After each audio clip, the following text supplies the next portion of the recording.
My name is Brennan Jorgensen from the Grey Lake Skaters. I'm a future MLW world champion. You're watching the Mallards Magic preview on Fade the Mahoney. And stick around later for my white hot lock of the week in the NFL. I'm 1-0 on the show so far, so stay tuned and throw your money on that line. Hey, welcome back to Fade the Mahoney. This is going to be fast. We're going to do a series preview between the Magic and the Mallards. We hinted at this a few days ago when we were talking with our good friend Jimmy Norp. Sidebar, thanks for coming back again, Mr. Norp. If you haven't watched that one and you're watching this one, what's wrong with you? Go back and watch that one and maybe come back to this one. Numbers on this one are going to be funny. Well, not funny. They're going to be, it's going to be interesting. So we'll just jump into it. We're just going to do some real quick gambling talk here, and we'll come back later with some NFL stuff, maybe something in between. I'm trying to work on something, but I'm Mike. Trevor's the expert. Trevor, what's the money line for this scintillating matchup? Well, it's kind of hard. I think it's actually off the board in real books. But in this book, which is real, we're gonna go with minus. The Mallards are gonna be minus 575. Okay. I mean, think about it. You know, the Mallards obviously have everything to play for. The Magic are terrible. We don't even know what the Magic are gonna throw out in the field there. Nope. The the Mallards have the best wiffle ball player probably in the world right now. Yep. And the Magic have Trevor Bonham. Yep. All those things are true. What's the path for the Magic? I've been thinking about this. The path for the Magic to win 2 games this series? I think it has to be Bonham ultimate revenge game, right? It's got to be Bonham, going back and shutting the Mallards down pitching. Yeah, twice. He has to basically throw 2 no-hitters pretty much. He has to throw 2 no-hitters, and they have to get lucky to score a run in each game. They have to win 1-0 in 2 games. Right. And the other thing that probably has to happen is this gentleman right here misses his flight. That would be another path to success for them also. Yes. Right. Because I mean, I've been thinking about this. I always like to think about what a number would be. And when we talked with Jimmy a couple of days ago, I said, well, it's definitely got to be in the 300s. If you made it minus 350, every dollar would be bet on the Mallards. Yeah. If you made it 450, I don't know, maybe. I mean, I think your number's good. I'm not interested in betting it. I mean, if I were to bet it, I would lay the money. I'm not interested in losing $575 on some fluke if this plane doesn't show up. Again, I've only been watching this in my 2nd season. This has to be without a doubt the biggest mismatch of all time. Mostly, I mean, the Magic are bad, and arguably their best or second best player is no longer on the team. Yeah. I don't know if you can say all time, maybe of the modern era, but because back in the day, there was a really bad team back in the day. The shout out to the MLW fans who would know who we're talking about, and they just had no shot. So, all right, geez. I mean, the Magic are also historically bad as well. But I mean, Trevor Bonham is a better player on paper than any, and Jack also, on paper. Well, for those of you who don't know, the NFL used to put the worst game of the week on their Thursday night game. And it would still be the highest rated show of the night. And the reason for that is gambling. So we are still going to watch this series, and we're going to be excited about it because we're going to gamble on it. We've got 2 things to gamble on. We're not betting on the money line. It's too out of whack. We are going to bet on the over-under. Trevor sets the number of runs scored in the series, and then I pick over or under, and we bet $100. So this is our first bet of this series. Trevor, good luck. Good luck, buddy. Yeah. All right. So when I'm thinking about making this line, we know that the Magic are going to struggle to hit the ball. They have struggled all year long. They lost their best hitter. Their combined averages are all probably maybe close to below 100. And they're going to have one game where they have someone pitch who is not an MLW caliber pitcher anymore. So it's going to be Liam, I'm guessing, or maybe Swanson, assuming he plays again. And I don't think either of those guys at this point in their careers are MLW caliber pitchers at this, at this juncture in the way that MLW is. And so that leaves you at a point where you have to recognize that there's going to be one high scoring game for sure. Yep. There's going to be some slaughter rule innings. Right. And now where Bonham comes into play and how he pitches against the Mallards here, that will dictate where you set the line. So the way that I did this was reverse engineering, accounting for, I would say at minimum, let's say 13 runs in the one game. I'm gonna put the total at 18 and a half. Wow. Okay. So 18 and a half, for all intents and purposes, is the over under for Mallards runs scored in the series. Basically, right? Yeah. I mean, we assume Caden's going to pitch one game for the Mallards. That's my assumption, because I would guess so after what we saw from him. Yeah, 18 and a half. And I mean, it's necessary that the Mallards win all 3 games here. It's not just let them win the series and throw somebody out there. They need to win all 3 games. Yep. 18 and a half, huh? What do you think of that number? You like that number? I think it's a tad low, which is ridiculous to say. Right. It's a tad low, but it's not as bad as last week where you had a slam dunk bet. Yeah. I will be betting the over. Okay. I think that's a good bet. I was right between 18 and a half and 19 and a half is what I'll say. I actually had in my mind unprecedented. I thought 20.5 was the number. Okay. So, but we're in the same ballpark, so I'll take the over.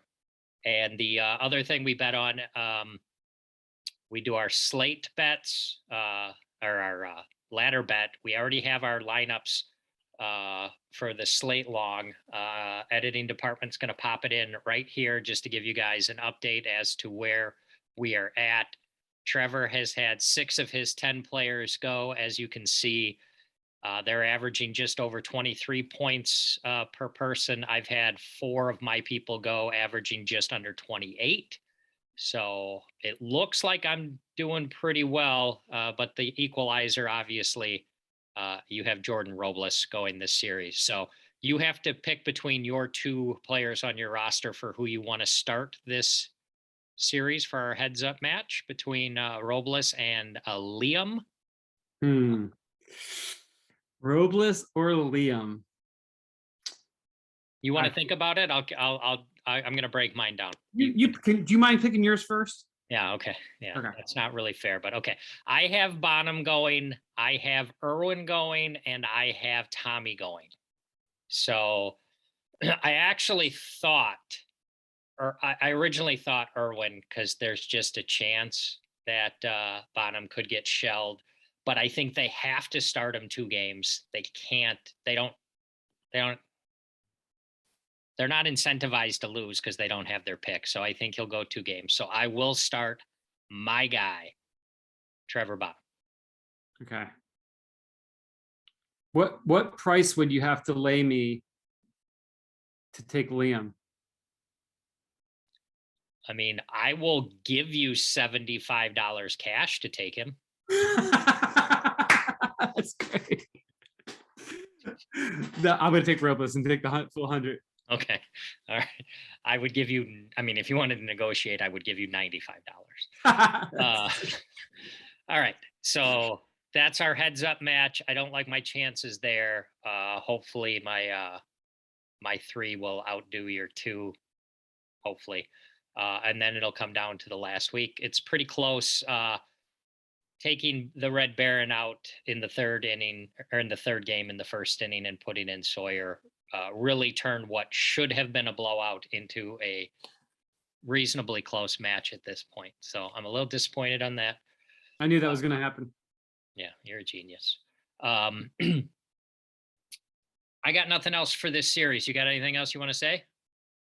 No, I'll listen. It's going to be a lopsided series you'd expect, but I'm still going to be looking forward to watching it. I want to see how the Mallards look, and I want to see if the Magic can put anything together at all. What's the I often put you on the spot and it's not fair, but do you happen to know the most number of home runs hit in a single game by a player is? I don't know off the top of my head. If I had to guess, it would be 4 or 5. Okay. I'm thinking like modern era when they've got 6 or 8 teams or whatever. Because Yeah, if whoever pitches the third game or the second game or whatever for the Magic, if he isn't just walking everybody and walking 9 people every inning, I think there's a really good chance that Mr. Robles could put 3 or 4 over the fence. So Yeah, I wish I made it 20 and a half now that I think about it. yeah. All right. Yeah, because 18. You know what you need? You ready for this? You need Yeah. the Mallards to be the home team in the game that Bottom doesn't pitch. Yeah, that makes sense. That's the difference. If That is the they're the difference road there. team, I think I'm pretty good.